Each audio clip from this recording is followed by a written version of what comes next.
देखिए स्टूडेंट्स, जब हम आर पे एनालिसिस कर रहे हैं, पिछले कुछ सेशन में आपने ज़रूर फील किया होगा कि आर में माउस का इस्तेमाल बिल्कुल नहीं है, और इस माउस के इस्तेमाल ना होने की वजह से बहुत सारी चीज़ें हमें याद रखनी पड़ती हैं। जो भी कमांड या जो भी हम चाहते हैं कि आर उस तरीके से बिहेव करे, उस तरीके का एनालिसिस करे, हमें सब कुछ लिखना पड़ता है। इस हवाले से बहुत सारी कोशिशें हो रही हैं और पास्ट में भी मौजूद हैं कि किस तरीके से इस प्रोसेस को फैसिलिटेट किया जाए, कुछ ऐसा इंटरफेस डेवलप किया जाए कि जिसमें माउस का इस्तेमाल इंट्रोड्यूस किया जाए, नंबर वन, और हमारी जो इंस्ट्रक्शंस हैं वो ज़्यादा से ज़्यादा माउस के ऊपर शिफ्ट हो सके। इस हवाले से आज हम डिस्कस करेंगे एक इंटरफेस जो बहुत पॉपुलर है आर की वर्ड में, जो इस माउस के इस्तेमाल को आसान बनाता है, आर को माउस इस्तेमाल करना सिखा देता है। उसको हम स्टडी करेंगे, कैसे डाउनलोड करेंगे, इंस्टॉल करेंगे और फिर उसके ऊपर हम फैसिलिटेट अपने आर को कैसे करेंगे। एक हमारा ये काम है, और आज दूसरा काम ये है कि जब हम एनालिसिस कर रहे हैं तो कुछ ऑब्जर्वेशन ऐसी हैं जो अनयूजुअल ऑब्जर्वेशन है, यानी सारे डेटे से हट के ऑब्जर्वेशन है। अनयूजुअल ऑब्जर्वेशन किसी भी तरीके से डेवलप हो सकती हैं। हो सकता है कि हम जब डेटा लिख रहे हो, किसी से पूछ के लिख रहे हो, तो जहाँ पे हमने 12 लिखना है वहाँ पे गलती से हम 21 लिख गए, उल्टा उसको कर दिया। जहाँ पे हमने 39 लिखना था वहाँ पे हम 93 लिख गए। तो 39 और 93 में तो बहुत फ़र्क पड़ गया, मैग्नीट्यूड वाइज तो इसमें बहुत फ़र्क है। सिमिलरली ये भी हो सकता है कि वैल्यूज सही हों, किसी एरर की वजह से ना हो, लेकिन वो बाकी डेटे से बिल्कुल अलहदा फील हो रही हो। जिस तरह मिसाल के तौर पे किसी स्टोर में आम तौर के ऊपर जो ख़रीदारी है वो 5,000 से 10,000 रुपये तक होती है, ये उस स्टोर की अपनी ऑब्जर्वेशन है। लेकिन एक कस्टमर ऐसा आता है जो 25,000 रुपये का सामान लेके चला जाता है। अब ये पॉसिबल है, ऐसा होता बहुत कम है, लेकिन इन ऑब्जर्वेशन की वजह से हमारा जो स्टैटिस्टिकल या डेटा एनालिटिक्स का प्रोसेस है वो सारा तलपट हो जाता है, वो सारा ख़त्म हो जाता है। स्टैटिस्टिक्स रिक्वायर करती है कि हमारे डेटे में कुछ अनयूजुअल ऑब्जर्वेशन ना हो। तो आज हम ये भी देखेंगे कि हमारे डेटा में क्या कोई अनयूजुअल ऑब्जर्वेशन है, और अगर वो है तो फिर हम उसको आइडेंटिफाई कैसे करेंगे। तो आइए कंप्यूटर की स्क्रीन पे चलते हैं और देखते हैं कि आर का इंटरफेस, जिसका नाम आर स्टूडियो है, उसको हम कहाँ से डाउनलोड करेंगे, कैसे इंस्टॉल करेंगे, और दूसरे नंबर के ऊपर डेटे में अनयूजुअल ऑब्जर्वेशन को हम कैसे आइडेंटिफाई करेंगे। जी स्टूडेंट्स, ये मेरे पास सामने गूगल सर्च बॉक्स ओपन है और मैं इसमें आर की एक इंटरफेस इंस्टॉल करना चाहूँगा। उस इंटरफेस का नाम है आर स्टूडियो। अगर आप देखें तो मैंने आर और एस दोनों कैपिटल लिखे, तो आर स्टूडियो मैंने यहाँ पे क्लिक किया और इसके बाद डाउनलोड इसको क्लिक कर लिया। ये मुझे पहली ही जो आइकन मिलेगा वो डाउनलोड का मिल जाएगा। यहाँ से मैंने इस फ्री वर्जन को यहाँ से डाउनलोड करूँगा। ये तकरीबन 200 MB का है, और वंस इट इज़ डाउनलोडेड आप इसको रेगुलर तरीके से इंस्टॉल कर लेंगे। मैंने अपने कंप्यूटर में इसको इंस्टॉल पहले से किया हुआ है, और जब ये इंस्टॉल हो जाए तो आपको कुछ इस किस्म का आइकन अपने प्रोग्राम्स में नज़र आएगा। इसको हमने क्लिक किया और ये इंटरफेस उसका हमारे सामने ओपन हो जाएगा। इस इंटरफेस की कुछ खूबियाँ हैं, और ये हमारे पास जो लेफ़्ट साइड के ऊपर एडिटर है, ये आर का वही एडिटर है जो हम रेगुलरली यूज़ करते हैं। राइट साइड के ऊपर इस एडिटर को फैसिलिटेट करने के लिए हमारे पास कुछ प्रोसेसेस हैं।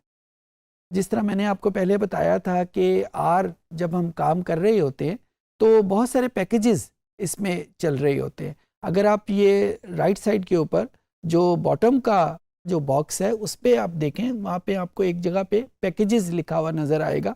उस पैकेजेस को क्लिक करें तो ये आपको वो तमाम पैकेजेस जो इस वक्त कंप्यूटर की मेमोरी में मौजूद हैं उनकी एक लिस्ट बता देगा। और यहाँ पे जिन पैकेजेस के चेक बॉक्स में चेक हुआ हुआ है उसका मतलब ये होगा कि ये वाले पैकेजेस आर की मेमोरी में इस वक्त भी मौजूद है। सिमिलरली हमारे पास ये हेल्प फाइल भी यहीं से अवेलेबल होगी। किसी भी फंक्शन के लिए हेल्प अगर हम चाहेंगे तो यहीं से हम इसको यूज़ कर लेंगे। अच्छा, जो राइट साइड के ऊपर अपर बॉक्स है वो भी हमें एक डिफरेंट किस्म की इंफॉर्मेशन दे रहा है। इस वक्त जो चीज़ ऑन है, अगर आप गौर से देखें तो हिस्ट्री का बटन इसमें ऑन है, यानी जितनी भी कमांड्स मैंने आज, कल, परसों जितने भी इसकी मेमोरी है इसमें इशू की थी, वो सारी कमांड्स का एक लॉग यहाँ पे मौजूद है। ये हमें कहाँ पे हेल्प करेगा? अगर हमने कोई कमांड दोबारा से इशू करनी हो तो ये हेल्प बॉक्स, हिस्ट्री बॉक्स हमें बहुत हेल्प करेगा। दूसरा, यहाँ पे एक एनवायरनमेंट का बॉक्स मौजूद है, आइकन मौजूद है। ये एनवायरनमेंट हमें मुख्तलिफ तरीके से मदद करता है। जो वेरिएबल हम यूज़ कर रहे हैं, जो फाइल्स हम यूज़ कर रहे हैं, उनकी लेंथ्स क्या हैं, उनमें वेरिएबल कौन कौन से हैं, यानी मेमोरी का स्ट्रक्चर भी दे रहा है। और एक बहुत यूज़फुल फीचर यहाँ पे जो हमें प्रोवाइड कर रहा है वो यहाँ पे अगर आप गौर से देखें तो नीचे लिखा हुआ है इंपोर्ट डेटा सेट। ये हमें हेल्प करता है मुख्तलिफ फॉर्मेट के डेटा सेट्स को आर में इस्तेमाल करने के लिए। पिछले सेशन में आपने देखा होगा कि हमने एक एक्सेल की फ़ाइल जब डाउनलोड करनी थी तो हमें एक स्पेशल पैकेज डाउनलोड करना पड़ा, और उस स्पेशल पैकेज के बाद फिर हमें उसको स्पेशल तरीके से उसकी जो सारी कमांड है वो लिखनी पड़ी। डबल स्लैश का हमने यूज़ किया। जब हम यहाँ पे इंपोर्ट डेटा सेट का बटन प्रेस करते हैं तो कंप्यूटर ये सारा कुछ हमारे लिए अज खुद कर लेता है। हमें कुछ ख़ास किस्म के फॉर्मेट की ज़रूरत नहीं करनी पड़ती, मासिवाय हमें उस फाइल का नाम और उसका पाथ याद होना चाहिए कि कहाँ पे वो मौजूद है। अदरवाइज़ हमें कुछ नहीं करना पड़ता। फॉर एग्ज़ाम्पल, जो लास्ट टाइम हम फाइल यूज़ कर रहे थे कस्टमर डी बेस, अगर मैं उसी को यहाँ पे दोबारा इंपोर्ट करना चाहूँ तो मैं इसका बटन प्रेस करूँगा और ये मुझे कुछ ऑप्शन प्रोवाइड करेगा कि जिस किस्म की फ़ाइल मैं डाउनलोड करना चाहता हूँ आर में, उसका फॉर्मेट क्या है। मुझे इस वक्त एक्सेल की फॉर्मेट चाहिए। एक्सेल को मैंने क्लिक किया। अच्छा, जब आप लोग इसको करेंगे पहली मर्तबा तो पॉसिबल है कि आर आपसे रिक्वायर करे कुछ पैकेजेस को डाउनलोड करना। ये वो पैकेजेस होंगे जो कि इस पर्टिकुलर फंक्शन को परफॉर्म करने के लिए आर को चाहिए। तो मैंने क्योंकि इसको बहुत दफ़ा किया है तो मुझे डाउनलोड की ज़रूरत नहीं है।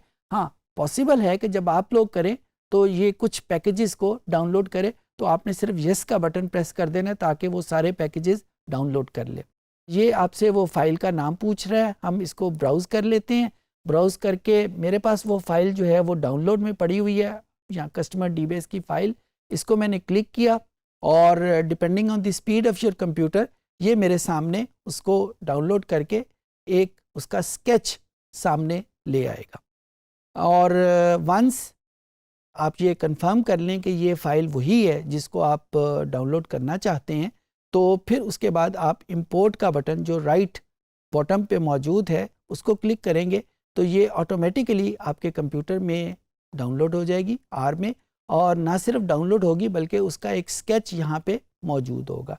अच्छा, ये स्केच भी सिंपल स्केच नहीं है, ये हमें मुख्तलिफ़ किस्म की ऑप्शन प्रोवाइड करता है। फॉर एग्ज़ाम्पल, किसी भी वेरिएबल के हेडर के ऊपर अगर मैं क्लिक करूँ तो ये ऑटोमेटिकली उसको पूरी फ़ाइल को सॉर्ट कर देता है according to that particular variable, number 1। Number 2, अगर मैं फ़िल्टर का ऑप्शन भी यूज़ करना चाहूँ बिल्कुल उसी तरीके से जिस तरीके से हम एक्सेल में या पावर बीआई में यूज़ करते हैं, उसको क्लिक करें तो ये हमें वो फैसिलिटी भी प्रोवाइड करता है।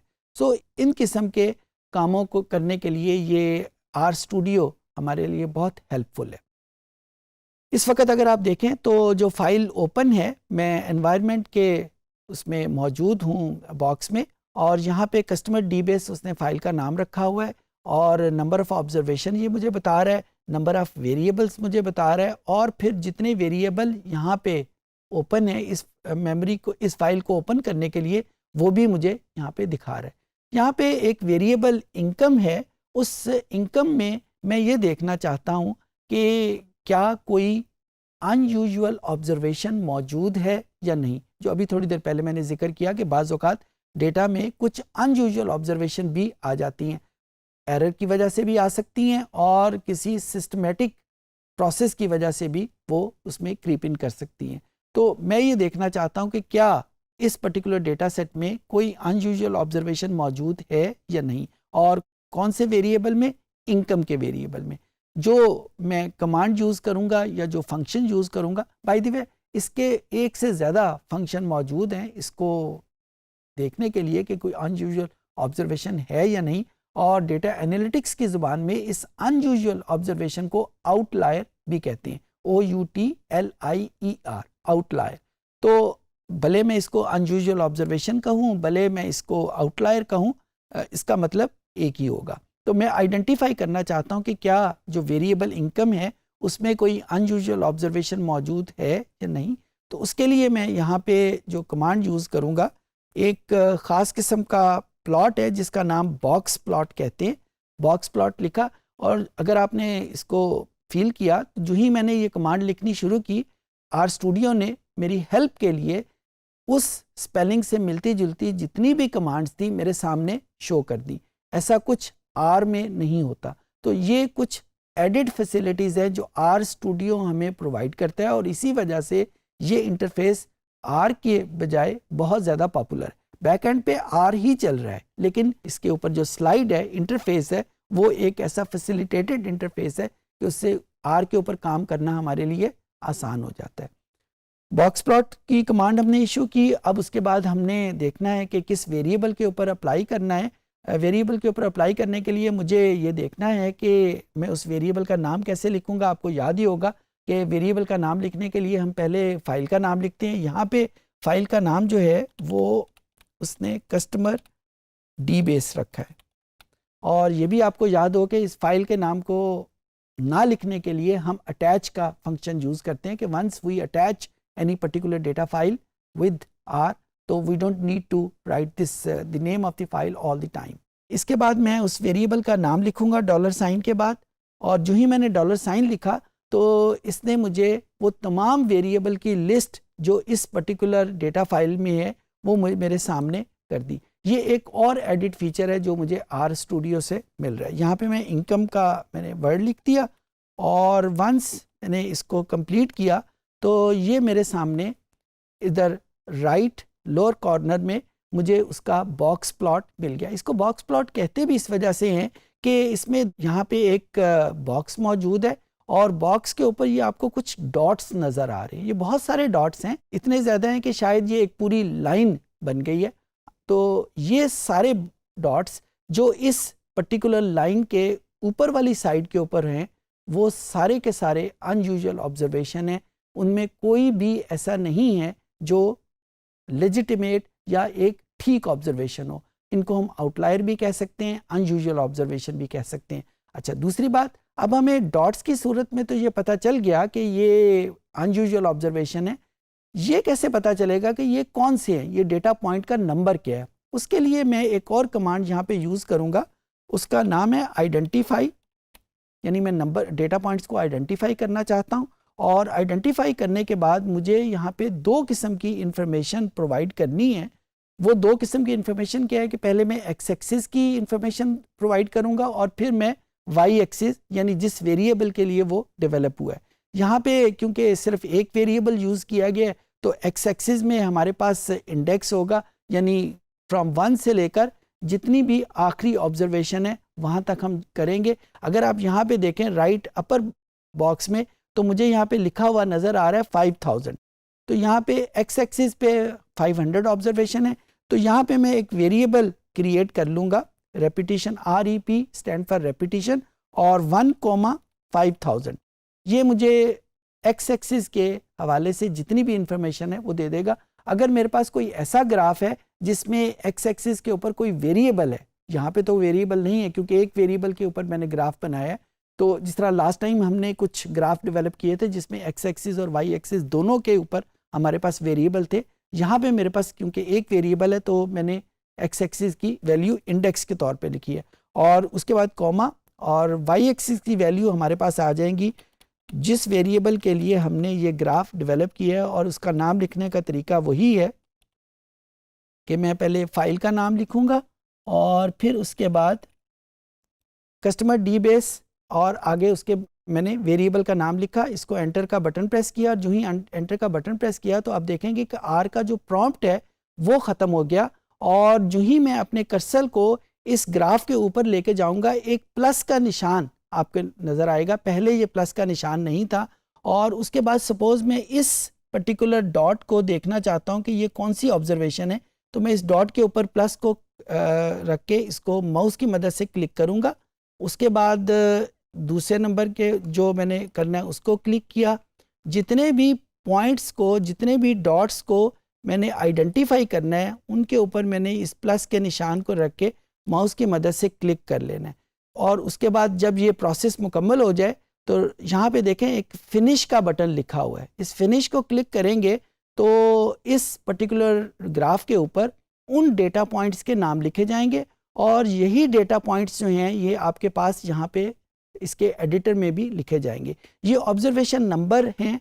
फॉर एग्जांपल पहले नंबर पे जो ऑब्जर्वेशन है वो 1107 है, दूसरे नंबर पे ऑब्जर्वेशन 2197 है, 3069 है, फिर 3213 है। तो मैंने इनमें से सिर्फ 4 पॉइंट्स के ऊपर क्लिक किया था, तो इसने 4 पॉइंट्स हमें बता दिए। अब उसके बाद जो अगला प्रोसेस होगा, हम अपने डेटा फाइल में से ये जो 4 ऑब्जर्वेशन है ये निकाल देंगे, क्योंकि ये अनयूजुअल ऑब्जर्वेशन है, और अगर हमने इसको अपनी डेटा फाइल में रहने दिया तो इसकी वजह से हमारा एनालिसिस सारा गड़बड़ हो जाएगा। तो वेरिएबल ड्रॉप करने का प्रोसेस हम पिछले लेक्चर में सीख चुके हैं, यानी माइनस का निशान यूज़ करके वही प्रोसेस हम यहाँ पे करेंगे और इन वेरिएबल्स को, इन ऑब्जर्वेशन को अपने डेटा सेट से निकाल देंगे। उम्मीद है चीज़ें आपको समझ आ गई होंगी।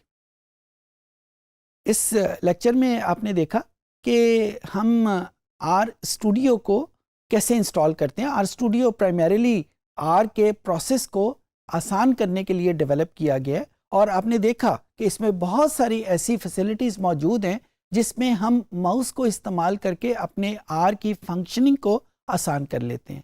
फिर हमने ये भी देखा कि आर में हम आउटलायर्स को कैसे आइडेंटिफाई करते हैं और कैसे फिर उनसे छुटकारा हासिल करते हैं। उम्मीद है चीज़ें आपको समझ आ गई होंगी।